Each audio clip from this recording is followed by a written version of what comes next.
You're listening to the CyberWire Network, powered by N2K. Do you know how the space and cybersecurity domains connect?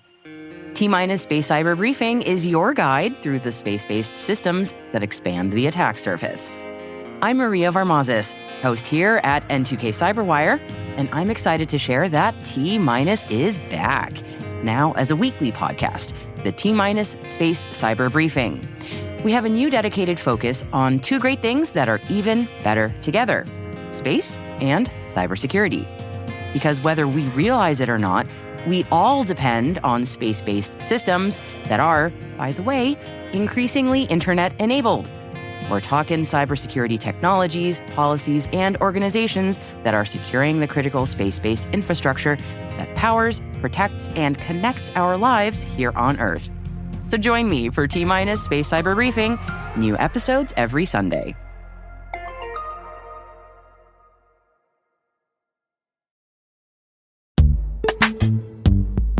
Most environments trust far more than they should, and attackers know it.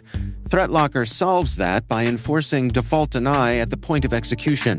With ThreatLocker Allow listing, you stop unknown executables cold. With ring fencing, you control how trusted applications behave. And with ThreatLocker DAC, Defense Against Configurations, you get real assurance that your environment is free of misconfigurations and clear visibility into whether you meet compliance standards. ThreatLocker is the simplest way to enforce zero-trust principles without the operational pain. It's powerful protection that gives CISOs real visibility, real control, and real peace of mind. ThreatLocker makes zero-trust attainable, even for small security teams.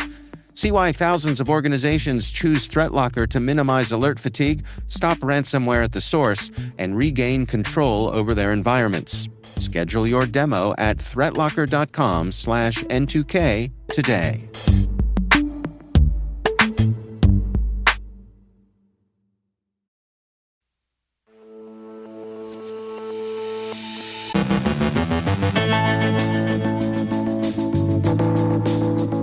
Patch Tuesday goes big. Congress looks to harden critical infrastructure. A new Windows 0 day drops. Mobile AI creates security blind spots. AI agents fall for phishing. Browser extensions expose millions. Spammers hide behind Google Cloud Storage. CISA crowns its cyber champions. Our guest is Joe Sykora, CEO from Coro, discussing the MSP space and how to address it. And Relentless robocalls retreat.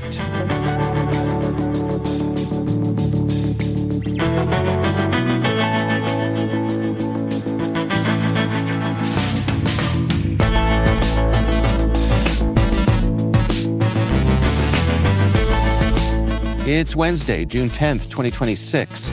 I'm Dave Bittner, and this is your CyberWire Intel Briefing.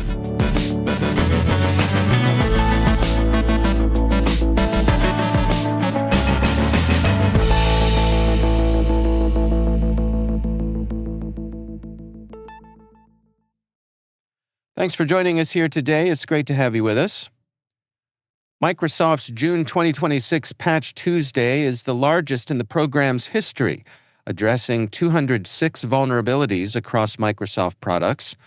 The release includes 32 critical flaws and 3 publicly disclosed 0 days, although Microsoft reports that none have been actively exploited. The milestone surpasses all previous Patch Tuesday updates since the program began in 2003, following the disruption caused by the blaster worm. Among the most notable vulnerabilities is a flaw in Windows BitLocker that could allow an attacker with physical access to bypass disk encryption and access protected data. Another affects http.sys and could enable remote denial of service attacks. The third is an elevation of privilege flaw in the Windows Collaborative Translation Framework that could grant attackers system-level access. Adobe also released updates fixing 123 vulnerabilities across 11 products, including critical flaws in Adobe Campaign Classic and Cold Fusion that could allow arbitrary code execution. Meanwhile, industrial control system vendors Siemens, Schneider Electric, and Phoenix Contact issued advisories addressing security weaknesses in various operational technology products. Overall, the June updates highlight the continued need for organizations to promptly apply security patches to reduce exposure to emerging threats. The security researcher who goes by the name Nightmare Eclipse has released Rogue Planet, a new Windows zero-day proof-of-concept exploit that targets a race condition in Microsoft Defender to achieve local privilege escalation. The exploit has been validated on fully patched Windows 10 and 11 systems, allowing system-level access, though it does not currently work on Windows Server. Rogue Planet follows several recent disclosures by the researcher, including flaws patched during this month's Patch Tuesday. The release continues a public dispute between Nightmare Eclipse and Microsoft over vulnerability disclosure practices and alleged legal actions.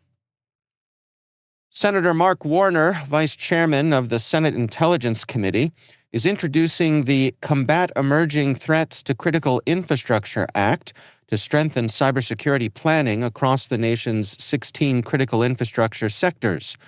The bill would require CISA and federal sector risk management agencies to update sector-specific security plans within 1 year and review them every 2 years thereafter.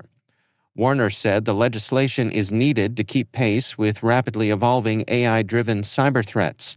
The updated plans would address risks such as AI-enabled hacking, deepfakes, and, for the financial sector, potential future quantum computing threats to encryption. The proposal follows concerns that some sector cybersecurity plans have not been updated in over a decade, despite federal guidance calling for biennial reviews.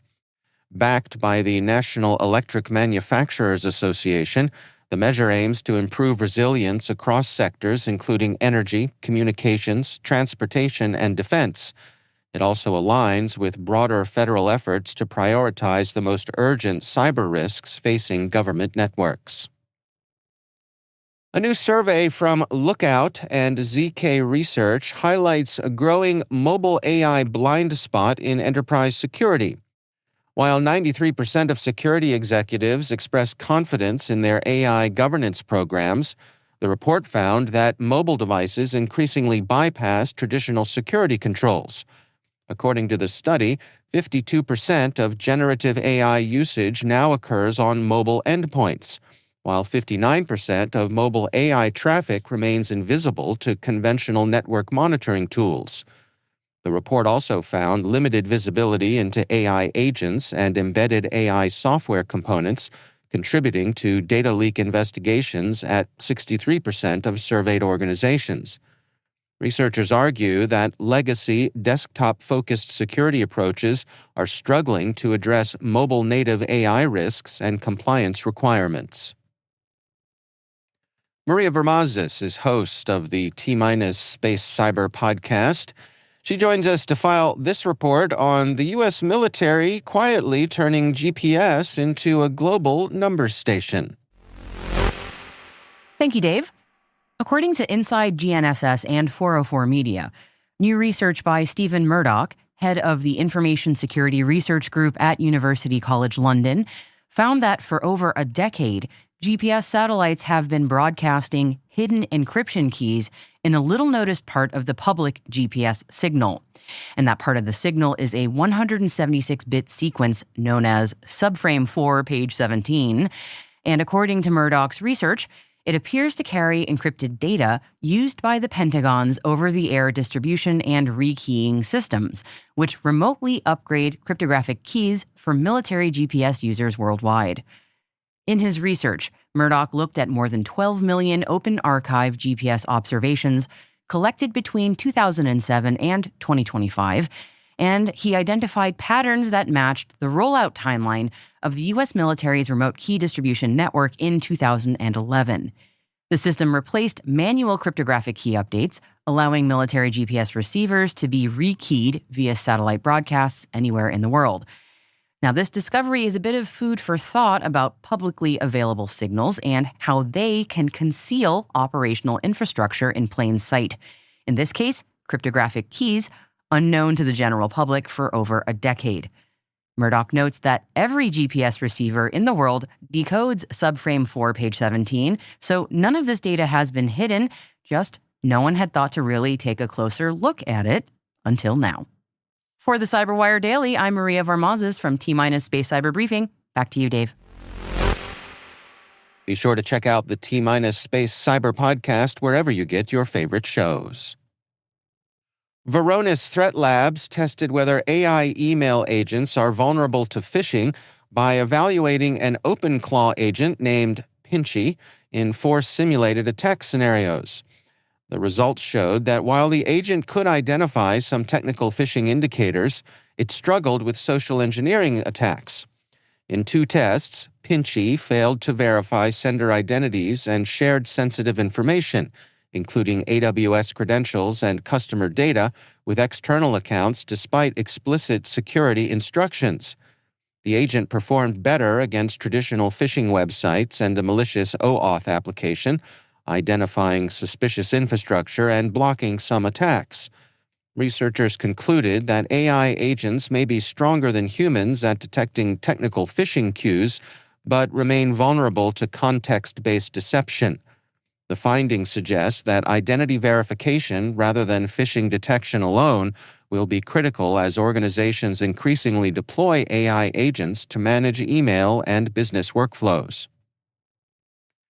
Ribora Security Research disclosed 2 critical vulnerabilities, dubbed MaxSS and Spider, affecting the AI-powered browser extensions Cider AI and Max AI, which are installed on more than 10 million devices. The flaws stem from insecure communication between web pages and extension content scripts, allowing malicious websites to abuse extension privileges. Researchers demonstrated attacks that could access sensitive browser sessions, capture screenshots, steal data, manipulate accounts, and potentially access files on the underlying operating system. In testing, attackers could interact with services such as Gmail, Google Calendar, ChatGPT, Claude, and Gemini without user awareness. Ribora said attempts to contact the vendors received no response, prompting public disclosure and notification to Google. The findings highlight the growing security risks posed by AI-driven browser extensions with broad permissions and deep access to user activity. Researchers at Comparatech uncovered a large-scale phishing and spam infrastructure consisting of over 12,000 internet-facing servers spread across 55 countries and 412 hosting providers. The operation uses Google Cloud Storage links as an initial redirect layer, helping phishing emails appear more trustworthy while obscuring their final destinations. Visitors are often routed to benign-looking landing pages containing scraped New York Times content, likely to evade detection and serve different content to selected targets. The infrastructure appears highly coordinated, with nearly all servers running a small set of outdated Apache configurations and sharing identical assets and behavior. Researchers found that 89% of the servers had no prior abuse history, suggesting rapid provisioning and rotation to avoid reputation-based defenses. The network supports phishing campaigns involving fake rewards, financial scams, health products, and payment requests, highlighting a resilient and difficult-to-disrupt spam ecosystem engineered for scale, evasion, and persistence. The U.S. Cybersecurity and Infrastructure Security Agency has announced the winners of the 7th Annual President's Cup Cybersecurity Competition, which drew more than 800 participants and 200 teams from across the federal government and military. The event challenges competitors with realistic cyber defense, offensive operations, and team-based scenarios. This year's champions were Sheriff Sparks of the U.S. Navy in the defensive track, BW of the U.S. Army in the offensive track, and Eno Enthusiasm representing the U.S. Army and Marine Corps in the team championship. CISA said the competition helps identify and develop top federal cybersecurity talent.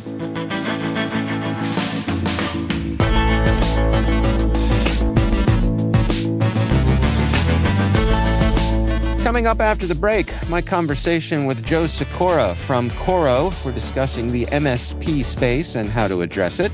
Plus, Relentless robocalls retreat. Stay with us.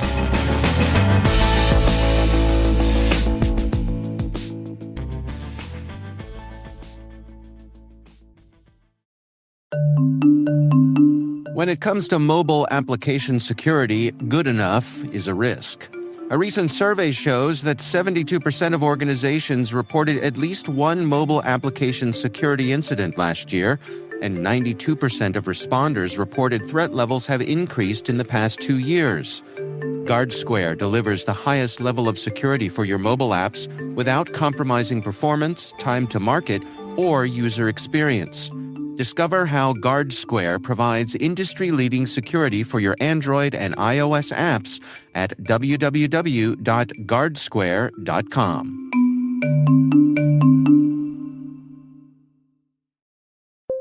When you need to build up your team to handle the growing chaos at work, use Indeed Sponsored Jobs. It gives your job post the boost it needs to be seen and helps reach people with the right skills, certifications, and more. Spend less time searching and more time actually interviewing candidates who check all your boxes. Listeners of this show will get a $75 sponsored job credit at Indeed.com/podcast. That's Indeed.com/podcast. Terms and conditions apply. Need a hiring hero? This is a job for Indeed Sponsored Jobs.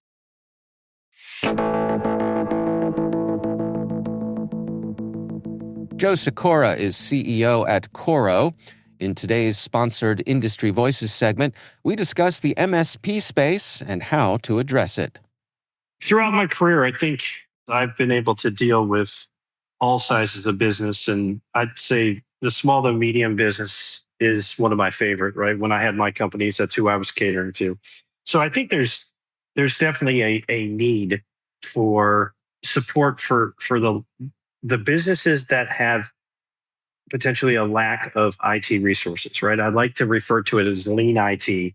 One or two people that are doing IT/cybersecurity or less, right? On some of the smaller businesses, I think some of the owners are wearing that hat or another individual, so they don't have anyone dedicated. And that's where the MSPs come in, and a solution like Coro comes in, is helping those companies solve those problems. Because, in the age of AI and cyber that we're in today, there's no distinguishing as far as company size, right? If you have a connection to the internet that's high speed, most likely someone's trying to get in, right? I think I think everyone out there would agree with me that they're facing the same challenges as maybe an enterprise today. Now, some of the very, very targeted attacks on some large corporations for, monetary purposes you could argue, is there such a thing? I'd counter that argument with the bad guys aren't looking for a big payoff anymore, right? They're looking for consistent, smaller transactions, right? I think years ago, I was at a presentation when they were talking about how we're automating everything from, even mobile keys at the hotels we stay on. And that's a target. Like, if your key's disabled, how much are you willing to pay rather than going downstairs and getting another key? Maybe it's $1 or $2, something. Maybe it's nominal, but that all adds up, right? And so, when you look at that, I think the need is definitely there. I think the complexity, because of using AI to attack businesses and internet connections, I think that the complexity is there, and it looks good, right? Like, I'm sure you know this, Dave, and all of us listening out there. We used to get an email that you could definitely tell, hey, this is phishing, right? It's fake, right? The logo was off, the spelling was off, it just didn't look right. I don't know about you, but I get some pretty good looking things. If it does get through, it looks legit now. And you really need to be cautious because of, what the capabilities of that are out there nowadays. So yeah, I think it's probably more relevant than ever that we need to protect those small to medium businesses. And, going with a managed service provider, I think it's the smartest way out there. Help me understand what that collaboration looks like. How does, or together, how do the business and the MSP work together to dial in what that relationship is going to look like? What works best for both parties? Let's start with the MSP side because I can give you a firsthand look of what that looks like. If you're an MSP out there, I think you need to define your offer, right? And it has to be a focused offer. I always like to simplify things. So I'd say good, better, best, right? But you need to decide to standardize on what you're going to offer and what you're using to provide those results to your customers. Because there's two things. One, everyone wants results. And then if you're, I don't care what size company you are, of course, they want to get it for the least amount of money possible, right? So operationalizing the back end of your MSP to deliver these results is always key. Even when I was an MSP, I made some mistakes because, when I first started, it was, tell me what you have and I'll try to find a way to manage it, right? Or tell me what you think you want and I'll try to. That doesn't work, right? That's a model that is going to definitely, without standardizing on your offer and what you're going to use on the technology stack, it's not going to work, right? Because you'll spend a lot of time trying to develop expertise across all these different solutions. And it's complex, right? And complexity is not a friend of operationalizing things. And that's where I turned the corner on my MSP was when I really standardized on what I was going to use and what I was going to offer, which today I think most MSPs out there understand that. But again, if you go back into the 90s when we were first trying to define all these things, one of the things we were doing is we said, hey, you can't afford all of these enterprise solutions, let alone have the expertise to manage and effectively use them. That was the pitch. That's probably not the pitch that most MSPs are using nowadays. Now, on the small to medium business side, the opposite side, you have a choice, right? You could buy a product or solution and try to self-manage it. But I think the same thing. If you're trying to buy several different products, put them all together into a solution or a stack, just management of all of that technology is a challenge. Most likely, if you don't have the ability or expertise to afford someone that really knows each individual product, guess what? You're probably going to misconfigure things. You're going to probably miss things. And then unfortunately, the door is kind of open to the bad things to happen. So, you could either build it and try to manage it yourself or, look to outsource it to experts that do it. And, I think it's a very, when it comes to a business decision, it is a business decision, but most businesses want, say, some type of predictable outcome or guaranteed outcome and do it as lowest cost as you can. And that's a definitely a win for using an MSP to be your partner and help you with that. We find ourselves in this age of AI. And I'm curious, from your experience, the interactions you're having day to day, what are the opportunities and what are the potential perils with all of this AI automation? Listen, there probably isn't a conversation I have that doesn't involve AI, right? Either how we're using it or how we're protecting people from it. I'd like to think, our solution has embraced AI for a long time, right? In fact, those of us in the industry, of course, everyone's familiar with machine learning, right? Which is the beginning. And we've always looked and designed our system to use all of the tools available to automate and remediate as much as we can effectively, but automated. And that is the premise of Coro. So it's a topic that I like to talk about because it's changing. And I would challenge anyone, if you think back 6 months ago, where you were with your, I don't care what part of the business, right? Where you were with embracing AI and AI platforms, it has probably changed dramatically in the last 6 months. And I think you'll also, hopefully everyone out there will agree that in the next 3 months, we don't even know what we might be using. it is changing that fast, which just goes back to the ability to adapt and change and embrace changes. Because, listen, I'm a pretty traditional cybersecurity type person. And I'll even tell you the days of best of breed where, put in these very complex systems, they aren't bad. They're good solutions, right? If you want to go, hey, I've got the best product or solution in a magic quadrant or something equivalent to that, that's okay, right? There's still a market for it. But I think the everyday MSP and everyday business user is like, it's too complex, right? It's too, and let's put expense aside because there's usually an expense to it.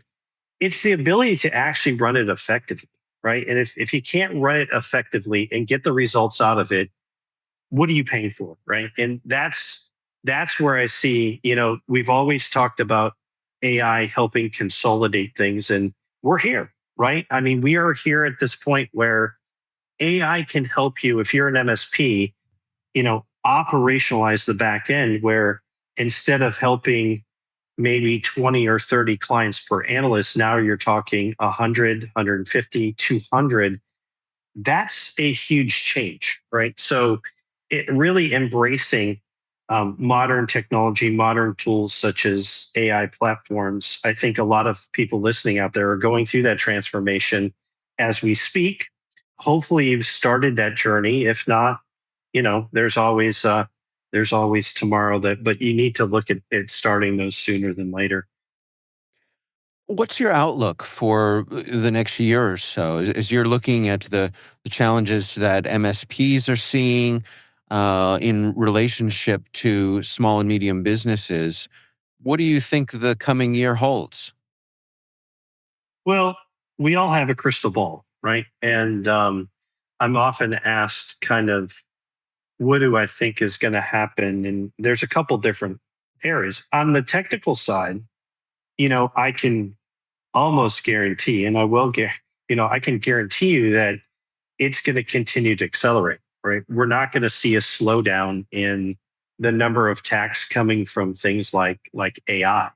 I think everyone out there would probably agree with that. The opportunity, though, with the number of small business, so now we get into a little bit of macroeconomics and kind of where do you think things are going to, I think the time in the market as far as overall either creating or growing a small business, it's a good time, right? Because I think we're seeing more and more people, the large enterprises, you can see the cuts across the board, right? And some of that is also AI related, right? We're seeing jobs kind of switch. So you're going to see more new businesses being opened up on a daily basis. I think the pipeline for potential clients is also going to be a good thing for all the MSPs out there as well. So we could talk and debate consolidation of MSPs. We've seen a lot of roll-ups through the last few years, but for the most part, I think it's a very, very attractive market segment that's going to be growing. And I also think that the timing, whoever finds a way to do more with less, right? If you're an MSP and operationalizing things, it'll increase your bottom line, or you could decide to get more aggressive with your pricing. Those are the ones that are going to be winners, right? And that's, if you're asking me the crystal ball, but listen, like I tell all businesses, MSPs, large, small, new, old, I think we all need to just be prepared to adapt to, what things are going to do. Like, you always have to be ready for adapting to what's next, right? That's Joe Sykora, CEO at Coro.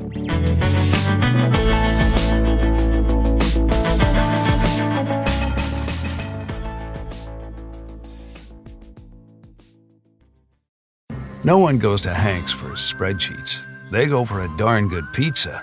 Lately, though, the shop's been quiet, so Hank decides to bring back the $1 slice. He asks Copilot in Microsoft Excel to look at his sales and costs and help him see if he can afford it. Copilot shows Hank where the money's going and which little extras make the dollar slice work. Now Hank has a line out the door. Hank makes the pizza, Copilot handles the spreadsheets. Learn more at m365copilot.com/work. You have one new message. Translating. Disney and Pixar's Hoppers is now available on Disney+. You could say that again. Critics are calling it Pixar's funniest movie ever and a wildly entertaining ride. Blizzard Potato. It's certified fresh and verified hot. Now we party. This is incredible! Wow, I am clearing the rest of the day. Disney and Pixar's Hoppers now available on Disney+. Rated PG.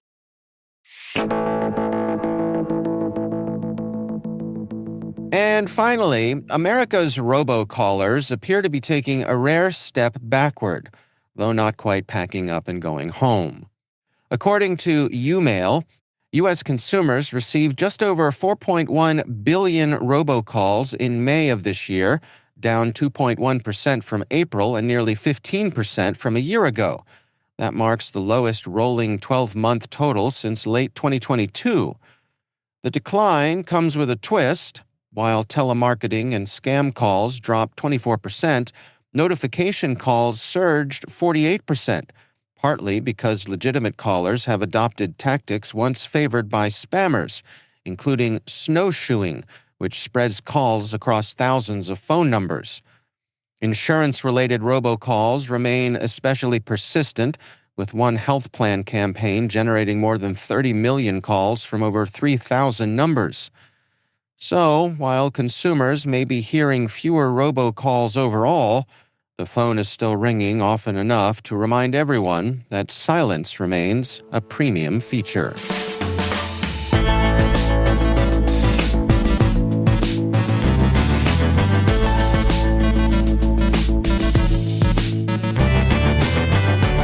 And that's the CyberWire. For links to all of today's stories, check out our daily briefing at thecyberwire.com.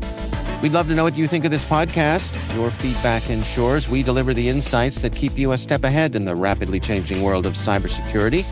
If you like our show, please share a rating and review in your favorite podcast app. Please also fill out the survey in the show notes or send an email to cyberwire@n2k.com.